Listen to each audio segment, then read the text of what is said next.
Hello friends, target to word selection में आपका स्वागत है। अगर मेरा चैनल अभी तक आपने सब्सक्राइब नहीं किया तो चैनल को सब्सक्राइब कर लीजिए। हमारे चल रहा है कॉम्प्लेक्स नंबर, क्योंकि हम कॉम्प्लेक्स एनालिसिस की बुक स्टार्ट करा रखी है हमने। कल हमने डाली थी क्लास 1 यानी कि थोड़ा बहुत इंट्रोडक्शन और सिलेबस। आज हमारी क्लास 2 है और आज हम जो टॉपिक कवर कराएंगे वो हमारा टॉपिक होगा एडिशन ऑफ कॉम्प्लेक्स नंबर और मल्टीप्लिकेशन ऑफ कॉम्प्लेक्स नंबर। तो हम इसकी प्रॉपर्टी भी डिस्कस करेंगे और कैसे प्रॉपर्टी को आप लिख सकते हैं वो भी डिस्कस करेंगे।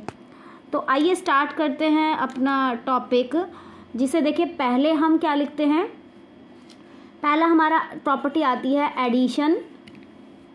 Addition of complex number. तो हमारी पहली क्या आएगी, एडिशन ऑफ कॉम्प्लेक्स नंबर। तो देखिए एडिशन ऑफ कॉम्प्लेक्स नंबर में क्या हम स्टार्ट करते हैं पूरा। हम पहले समझा देते हैं। हमने माना कि हमारा एक Z1 और एक Z2 दो हमारे कॉम्प्लेक्स नंबर है। क्या x प्लस आई वाई और एक हो गया x1 मान लेते हैं, x1 y1 x2 प्लस आई y2। ये हमारे दो कॉम्प्लेक्स नंबर हैं Z1 और Z2। अब हमें इसी पर सारा जो जितने भी एडिशन है वो शो करने हैं। तो देखिए डायरेक्ट भी बताऊंगी कि आप एग्जाम में कैसे कर सकते हैं और इनडायरेक्ट भी। तो हम पहले Z1 और Z2 करते हैं, क्योंकि एडिशन का मतलब तो जोड़ना ही होता है। x1 प्लस आई y1 प्लस x2 प्लस आई y2, यानी कि अगर हम एक साथ लिखिए रियल नंबर, कल हमने समझा दिया था, जिसमें आई लगा होता है वो हमारे इमेजिनरी नंबर होते हैं और जिसमें आई नहीं लगा होता वो हमारे क्या होते हैं, रियल नंबर होते हैं। तो हम जो रियल नंबर है उसको एक साथ लिखेंगे और जो हमारी इमेजिनरी नंबर है हम उसको एक साथ लिखेंगे। ओके, ये हमारा होता है Z1 प्लस Z2। अब इससे रिलेटेड हमारी प्रॉपर्टीज़ आएंगी कि कौन कौन सी एडिटिव, जैसे कि हम ग्रुप थ्योरी में भी पढ़ते हैं, एडिटिव इन्वर्स, एडिटिव आइडेंटिटी, इस तरीके से यहाँ भी प्रॉपर्टी वैसी ही हैं। तो जैसे हम कह सकते हैं कि जो एडिशन ऑफ कॉम्प्लेक्स नंबर है वो कम्यूटेटिव, एसोसिएटिव और आइडेंटिटी और इन्वर्स तीनों होते हैं, चारों होते हैं। तो पहले हम दिखाते हैं कम्यूटेटिव कैसे होता है। पहले हम दिखाएंगे कम्यूटेटिव। तो हम दिखाते हैं कम्यूटेटिव में हम किस तरीके से दिखाते हैं। कम्यूटेटिव में हम दिखा रहे हैं एक प्रॉपर्टी, जैसे हम जानते हैं कि अगर हम लिखें अपोजिट लिखें Z1 प्लस Z2 को, जैसे लिखा Z1 प्लस Z2 बराबर Z2 प्लस Z1 होना चाहिए। ये हमारा क्या होता है, कम्यूटेटिव लॉ होता है। तो हम कम्यूटेटिव लॉ में अगर दिखाएं प्रॉपर्टी, हमारा Z क्या है, हमने कल ये भी बताया था, हम ऑर्डर्ड पेयर में भी मान सकते हैं x1 y1 और Z2 को मान सकते हैं x2 y2। ये हमने मानकर चले हैं और इसको मानने के साथ में हम क्या दिखा सकते हैं कि Z1 हम प्लस Z2 हमने से निकाला ही है, Z1 प्लस Z2 क्या हो जाएगा हमारा x1 प्लस x2। देखिए हमने ऊपर निकाला रियल नंबर, इसी तरीके से कॉमा y1 प्लस y2। अब हम Z2 प्लस Z1 निकाल देते हैं। Z2 प्लस Z1 यानी कि कितना हो गया, x2 प्लस x1 प्लस आई y2 प्लस y1।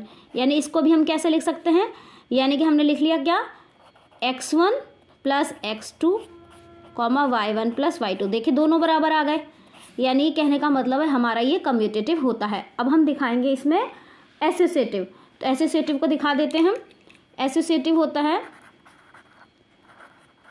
एसोसिएटिव यानी कि अगर Z1 plus Z2 plus Z3 है तो Z1 प्लस Z2 एक साथ प्लस Z3 ये दोनों इक्वल होने चाहिए। अब इन दोनों को भी इक्वल दिखा देते हैं। देखिए हम इक्वल दिखाते हैं। इक्वल दिखाने में हम पहले क्या लेकर चलते हैं, पहले ये वाला पार्ट दिखा देते हैं, Z1 प्लस Z2 वाला। ठीक है, Z1 प्लस Z2, पहले Z1 प्लस Z2 कर ले, यानी कि हमारा क्या आ जाएगा, x1 y1 plus x2 y2। Okay, ये हमने दिखाया, यानी कि हम केवल पेयर्स दिखा रहे हैं x1 x2 के, और हम प्लस में करके दिखा रहे हैं x3 y3। ओके, ये साथ में हम जब इन दोनों को दिखाएंगे एडिशन, तो हम कैसे दिखाएंगे, x1 plus x2 comma y1 plus y2, और ये हमारा बाहर चली रहा है x3 और y3। ठीक है, अब हम तीनों को साथ जोड़ते हैं, यानी कि x1 x2 plus x3 comma y1 plus y2 plus y3। ठीक है, ये हमने एक साथ दिखा दिया। जैसे हमने यहाँ दिखाया था सेम हमने इसको डायरेक्टली इस तरीके से दिखा दिया। अब हम इसका अपोजिट भी कर सकते हैं, यानी कि अपोजिट करने का मतलब क्या है कि हम पहले अलग अलग दिखा दें y2 और y3 को। तो हमने ऐसा करा इसे कि x1 को अलग दिखा दिया, x2 प्लस x3 को अलग दिखा दिया, इसके साथ हमने दिखा दिया y1 प्लस और y2 प्लस y3 को एक साथ दिखा दिया। यानी कि हमने इसके साथ एडिशन ऐसे कर दिया, y1 को एक बार स्पेयर के साथ दिखा दिया और एक बार हमने इसको अलग दिखा दिया।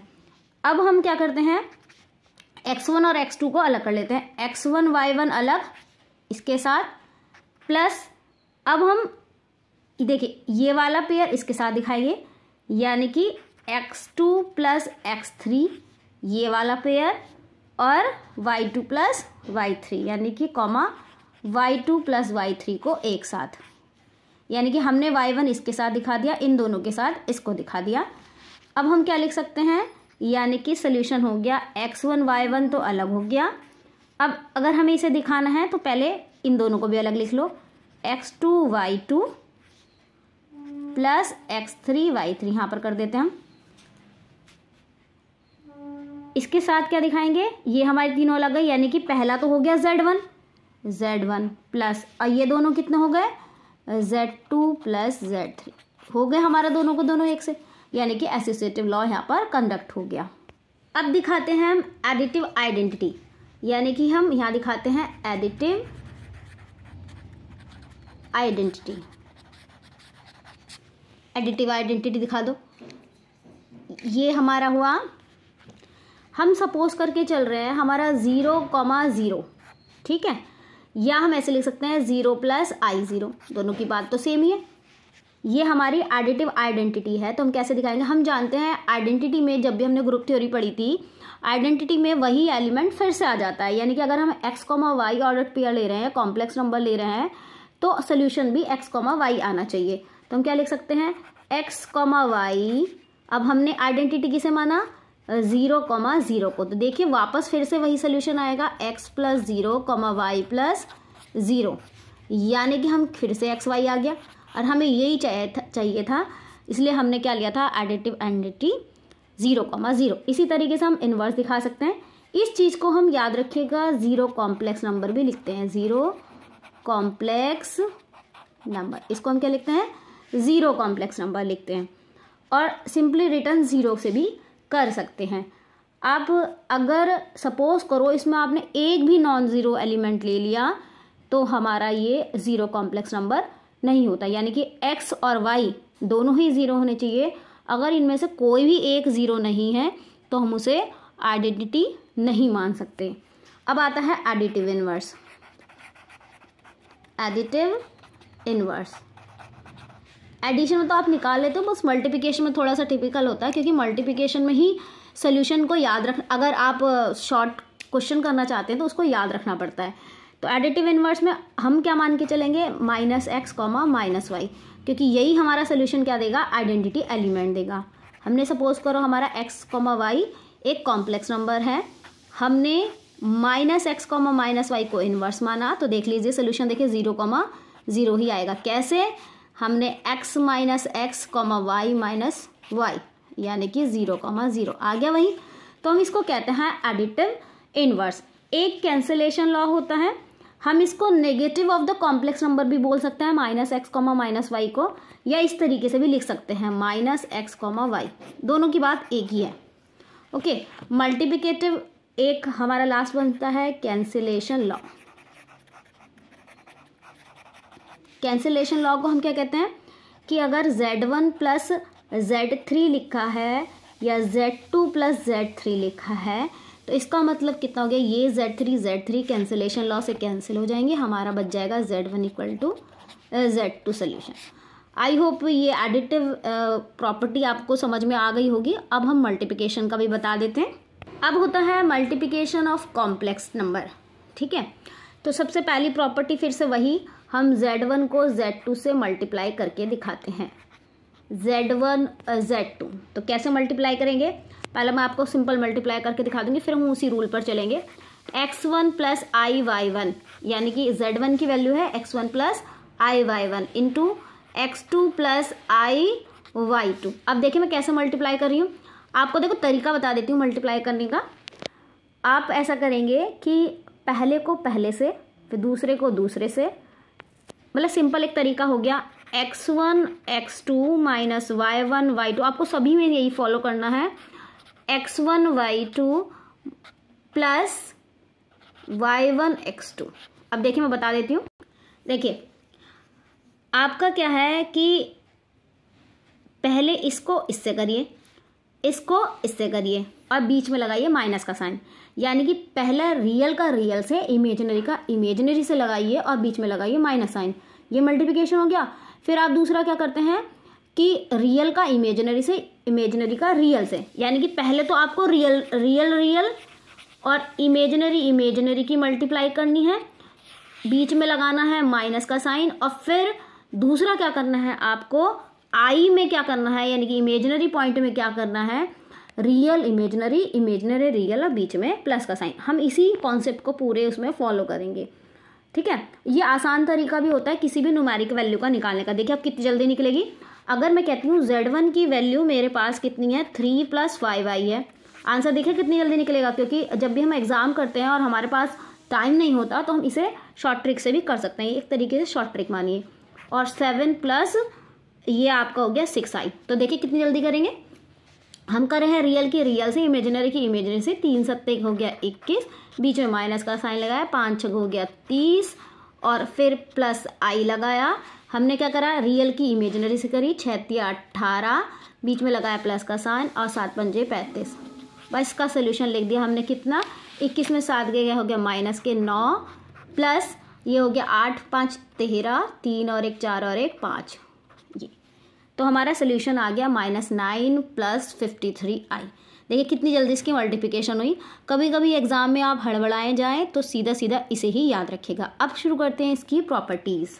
देखिए कुछ प्रॉपर्टीज़ को मैं डायरेक्ट याद रखने के लिए भी आपको कहूँगी, क्योंकि आप कोई भी एग्ज़ाम देने जा रहे हों, कैसा भी हो, चाहे आप टीजीटी का एग्ज़ाम दो, पीजीटी का भी दो, कोई भी कॉम्पिटिटिव एग्ज़ाम दो, तो आपको इसे याद रखना है डायरेक्टली।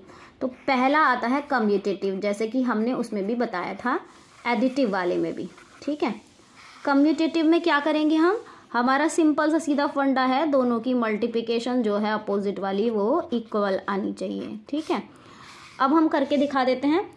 हमने कहा है कि x1 y1 ओके और x2 y2, ये किसके लिए मान के चल रहे हैं, z1 और z2 के लिए। तो हम डायरेक्ट लिख लें, जैसे हमने अभी डायरेक्ट बताया था, क्या था, x1 x2 minus y1 y2 plus i y1 y2 x1 plus x2 y1, okay. ये तो डायरेक्ट था, हमने ये डायरेक्ट लगाया था। कॉमा लगा के कर सकते हैं, आई नहीं लिखेगा, ऑर्डर्ड पेयर में लिख लीजिएगा चाहे तो। ये हमारा ऑर्डर्ड पेयर हो गया। अब हम इसे अलग अलग कैसे करें, हम क्या करते हैं, x2 x1 y2 y1, यानी कि केवल अपोजिट लिखा है, x2 x1 minus y2 y1, और इसको कॉमा लगा के लिख दिया x1 y2 plus x2 y1। तो देखिए अगर अपोजिट लिखेंगे तो ये भी तो z2 और z1 बना। ये हमारी थी कम्यूटेटिव। अब हम लगाते हैं अगली एसोसिएटिव, आप लगा के देखिएगा, बिल्कुल ईजी है, ये आपके लिए छोड़ दे रहे हैं। मल्टीप्लिकेटिव आइडेंटिटी लगा देते हैं हम, यानी कि दूसरी कितनी हुई, मल्टीप्लिकेटिव आइडेंटिटी। इसको करते हैं शुरू। देखिए आइडेंटिटी को कैसे फॉलो करेंगे, जब भी आप एडिशन की बात करेंगे तो 0,0 से ही वही आंसर आएगा, बट अगर आप मल्टीप्लिकेशन लेकर चलते हैं तो मल्टीप्लिकेशन में याद रखिएगा इसकी जो आइडेंटिटी है वो एलिमेंट 1,0 लेकर चलेंगे। एडिटिव में हम क्या लेकर चल रहे थे, 0,0, और मल्टीप्लिकेशन में क्या लेकर चलेंगे, 1,0। तो हम कह रहे हैं 1,0, यहाँ मान सकते हैं 1 + 0i, ये हमारी आइडेंटिटी है। तो हम क्या मान के चलेंगे, कॉमा x, y 1,0 देख लेते हैं, देखना वही आंसर आएगा। हम क्या करते हैं, पहले की पहले से मल्टीप्लाई, यानी कि रियल रियल, यानी x × 1, बीच में माइनस का साइन लगाते हैं, इमेजिनरी इमेजिनरी y × 0, कॉमा लगा लें। अब इसकी इससे, यानी कि x × 0 प्लस में y × 1। थोड़ा सॉल्व करेंगे तो क्या आ जाएगा हमारा, x आ गया -0 आ गया और ये आ गया 0 और ये y। अगर इस थोड़ा सा और सोल्यूशन में सॉल्व कर लें, यानी कि 1,0 की फॉर्म में, अगर मैं इसको अलग अलग लिखती हूँ x और y को, क्योंकि हम तो रियल और इमेजिनरी करते हैं, तो इसे x, y और 1,0 भी लिख सकते हैं। आप चाहे इसे मल्टीप्लाई करके देख सकते हैं। इस वाली में आपको ये लाइन दिखाने की ज़रूरत नहीं, आप डायरेक्ट लिख सकते हैं। ये x, 1, y, 0 था, इसको इसके साथ लिख सकते हैं, यानी कि x, y हो गया ये वाला और 1,0 हो गया। इसको आपको डायरेक्टली लिखना है। ये आपका सोल्यूशन हो गया, यानी कि x, y लिख सकते हैं, क्योंकि ये आपका रियल नंबर था और ये हमारा इमेजिनरी। इसको ऐसे ना लिखने के बजाय इस तरीके से लिखिए x, y। ये आपके हो गए आइडेंटिटी। अब हम लिखा देते हैं इन्वर्स को। इन्वर्स देख लीजिए। इन्वर्स में हम जो मानकर चलेंगे वो सीधा सीधा जो वैल्यू है वो a, b मानकर चल रहे हैं। सपोज करो x, y, a, b, ये हमारा इन्वर्स है। हमें किसके बराबर लाना है, 1,0 के बराबर। तो हम क्या मान के चल रहे हैं, x a इसकी इससे minus y b x b plus y a, ये कहाँ हो गया 1,0 के बराबर। अब हम किसके बराबर रखेंगे, इसको इसके बराबर रख देंगे, इसको इसके बराबर रख देंगे। x a minus y b is equal to 1 और x b plus y a is equal to 0। अब इसे सॉल्व कर लें। हम इसे क्या कर रहे हैं, a से मल्टीप्लाई कर लें। इसे अगर हम दोनों को काटें तो इसे a से मल्टीप्लाई कर लेते हैं, इसे b से कर लेते हैं, यानी कि कितना हो गया, देखिए हमने इसे कर लिया मल्टीप्लाई। ये हो गया x a square minus a b y is equal to a, और दूसरा हो गया आपको x b square plus y a b is equal to 0। Okay, अब इन दोनों को काट देंगे। ये क्या हो गया, x कॉमन लेकर a square plus b square equal to a, x equal to a upon a square plus b square. इसी तरीके से हम y निकाल लेंगे। y निकाल लेते हैं तो y की वैल्यू भी लिख देती हूँ, आप निकाल कर देखिएगा, b square a plus b square, यानी कि हमारे पास आइडेंटिटी एलिमेंट क्या आ जाएगा, हम इधर ही लिख देते हैं इन्वर्स एलिमेंट को, यानी कि इन्वर्स क्या आ जाएगा, a upon a square plus b square comma minus b upon a square plus b square. आपको इसी को याद रखना है। कभी कभी ये वाला क्वेश्चन जो ऑब्जेक्टिव में डायरेक्टली आ जाता है तो आप इसे सॉल्व करेंगे। ये थी हमारी प्रॉपर्टी मल्टीप्लिकेशन और एडिशन की। कल हम क्लास 3 लेकर आएंगे और ज्योमेट्री स्टार्ट कराएंगे कॉम्प्लेक्स नंबर की। तो कल नई वीडियो के साथ मिलते हैं। आप वीडियो को शेयर करना मत भूलिएगा और जो भी टॉपिक पढ़ने चाहते हैं तो प्लीज़ कमेंट बॉक्स पर ज़रूर लिखिएगा। Thank you so much.